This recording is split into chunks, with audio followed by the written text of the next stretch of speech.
Hey traders and investors, it's Serge Berger here. It's been quite the week in the markets this past week, and as I'm recording this Friday afternoon, December the 11th, equities are looking heavy.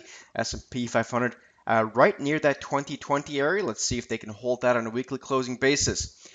It's a big week next week. We have two real big events to focus on. First of all, of course, next Wednesday, December 16th, the FOMC meeting that everyone's been focusing on all year long. Finally, they are, at least if we're to believe what the Fed Fund futures are pricing in, about an 80% chance of the Fed raising rates for the first time in 8 years, all by just 25 basis points. But it's the real big focal point out there. But I'll tell you that in my nearly 20-year trading career, the one thing that people tend to be uh, focus on as a group of investors and traders tends to be not the thing that actually causing a problem in the market. So it's entirely possible through that lens that next week's FOMC meeting indeed actually doesn't cause a real big disturbance in the market, and in fact may lead to a rally. It's a possibility. Of course, we never know how that's going to play out.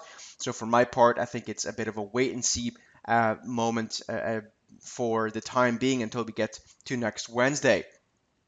The other thing to keep in mind here is that with this uncertainty, it does make sense that the markets remain a little bit range bound. We are essentially stuck between the November lows and the November highs so far.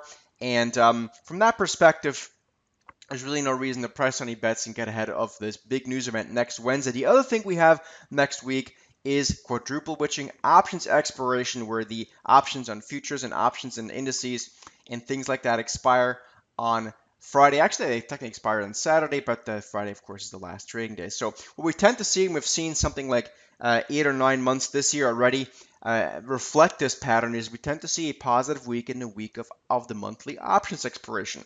So if we take all this stuff together, it really begs the question whether investors are going to have enough strength next week to really take the bulls by the horn and pull them higher so that they get a Santa Claus rally. That's the real big question that we need to see and get answered next week.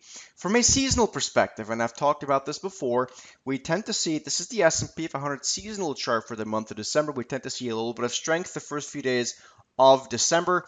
Then we tend to see weakness into the mid part of December, and then we tend to see strength into the end of December.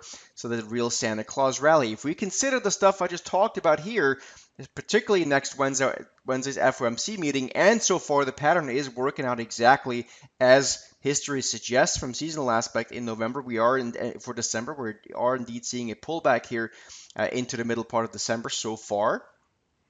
It does make sense that next week could indeed be the inflection point that we need to see for a potential Santa Claus rally. So next Wednesday really is a make or break for the potential Santa Claus rally. We did have some nice trades last week for Clubhouse members. Freeport McMoran, we've been trading that name, some other names as well. But all in all, we are indeed now waiting for next week. A lot of things are looking to be setting up. Of course, one big problem the market continues to wrestle with is the junk bond market. The JNK ETF here, as you can see, is coming back down to those 2011 lows. So that might be an interesting spot as well.